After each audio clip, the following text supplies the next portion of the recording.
Area 2 Command of the Nigerian Customs Service on Ne, River State, has intercepted 12 40-feet containers laden with illicit drugs.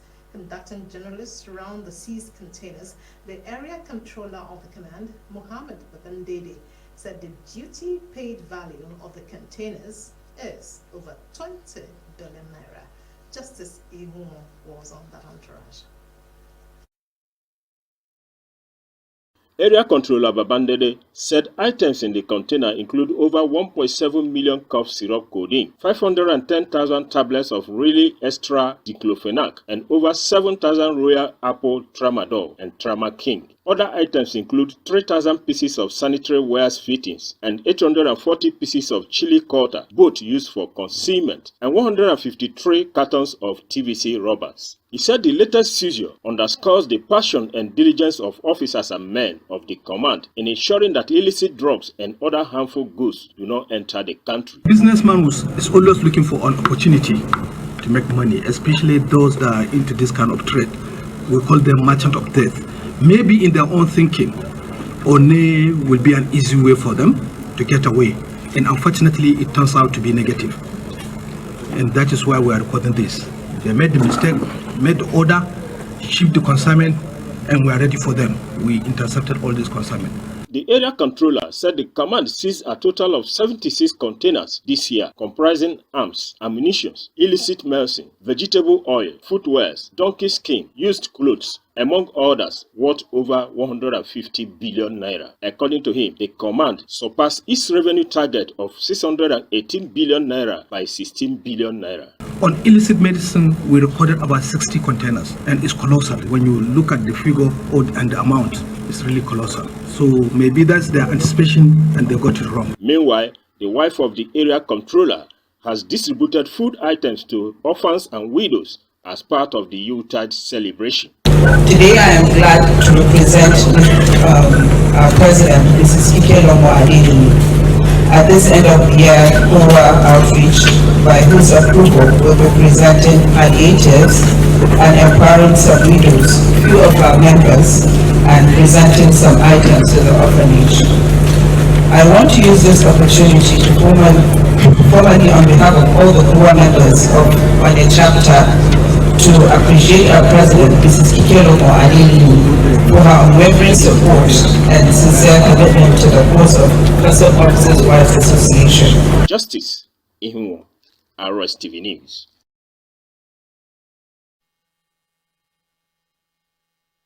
And from the nation's capital, President Bola Tinubu has pledged to address ongoing economic hardships, particularly the rise in prices of food and essential medicines, through the launch of the National Credit Guarantee Company. In his New Year message to Nigerians, President Tinubu outlined that the initiative will also support local manufacturing of crucial drugs and medical supplies in 2025. He expressed confidence that the year 2025 would be that of great promise in which Nigeria would achieve its collective goals. He pointed out that fuel prices have gradually decreased, foreign trade surpluses were recorded in 3 consecutive quarters, foreign reserves have risen, and the naira has strengthened against the dollar, contributing to greater stability. Looking ahead to 2025, President Tinubu reiterated his administration's determination to reduce inflation from its current level of 34.6% to 15%, expressing confidence that, with hard work and divine support, this goal will be realized, providing relief to the Nigerian people. Furthermore, the president highlighted that in the new year, his administration will continue to strengthen and expand access to credit for individuals and critical sectors of the economy, aiming to boost national economic output. And at least 45 prisoners have been granted freedom by Governor Basi Utu of Cross River State, who exercised his prerogative of mercy. The inmates, convicted of various offenses and having spent significant time in the state's correctional facilities, were released as part of the governor's initiative. In a statement by his chief press secretary, Mr. Insa Gill, Governor Utu's action was described as part of the spirit of the new year and his administration's People First mantra. The directive for the release was given to the state's Attorney General and Commissioner for Justice, Mr. Ededem Ani. The release falls under the provisions of the Constitution of the Federal Republic of Nigeria, 1999, as amended. The statement emphasized the importance of offering a second chance to those considered reformed and highlighted the need to decongest the prisons. Nigeria Labour Congress has called for the withdrawal of tax reform bills recently submitted by President Bola Tinubu to the National Assembly. The union urged for a more inclusive process that involves key national stakeholders. In its New Year message to Nigerians, the NLC emphasized the need for the government to prioritize citizens' welfare and address rising costs of living in 2025. NLC President Comrade Joe Ajaero described the bill as controversial, especially in northern regions where they have been criticized for potentially harming economic growth. He argued that developing a comprehensive national tax policy should involve collaboration across all sectors to ensure transparency and broad acceptance. Comrade Ajaero reiterated the union's commitments to negotiating an upward wage review to help alleviate the economic challenges faced by workers. He underscored the importance of complying with the 2024 National Minimum Wage Act and pledged to work with the government to ensure fair wage adjustments to protect workers' interests.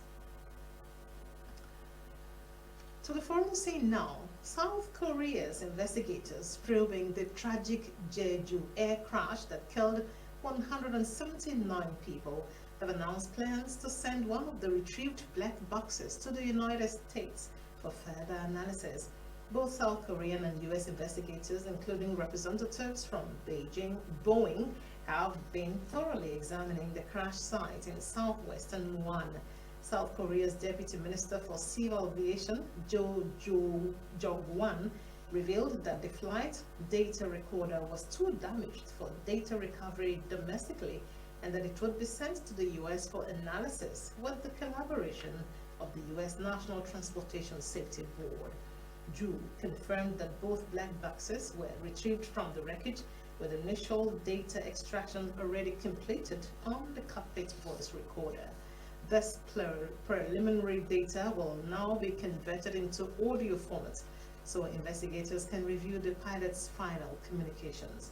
Initially, a bird strike was considered a potential cause of the crash, but officials have expanded their investigations to include a concrete barrier at the end of the runway, which the aircraft collided with before bursting into flames. Now, sports news.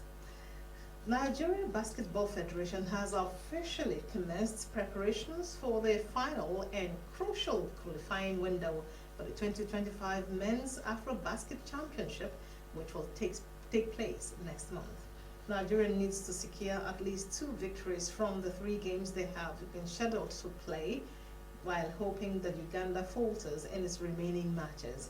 Cape Verde, currently on 6 points, is already assured of a spot in the finals in Angola, even if they suffer 3 defeats in this window. Host nation Libya, with 5 points, can also secure a place in Angola with 2 additional wins, while Nigeria's hopes of reaching Luanda will be dashed if Uganda manages to win 2 of its upcoming matches in this qualifying window. President of the NBBF, Musa Kida, stated that the team heading to Libya will comprise a blend of home-based players and those playing professionally abroad. To wrap up the news now, a recap of some of the major stories. But I ask again, do you love and care about real estate and her peace? Let's build and take her to greater heights. This is a task we must accomplish.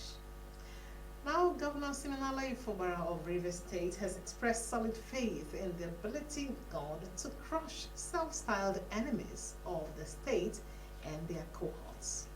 We have brought you a story that as the nation celebrated the new year, 2025, Leaders and citizens alike have emphasized the importance of coming together to build a brighter future, to overcome challenges and strengthen the spirit of togetherness. We had also told you that President Bola Tinubu has pledged to address the ongoing economic hardships, particularly the rising prices of food and essential medicines, through the launch of the National Credit Guarantee Company.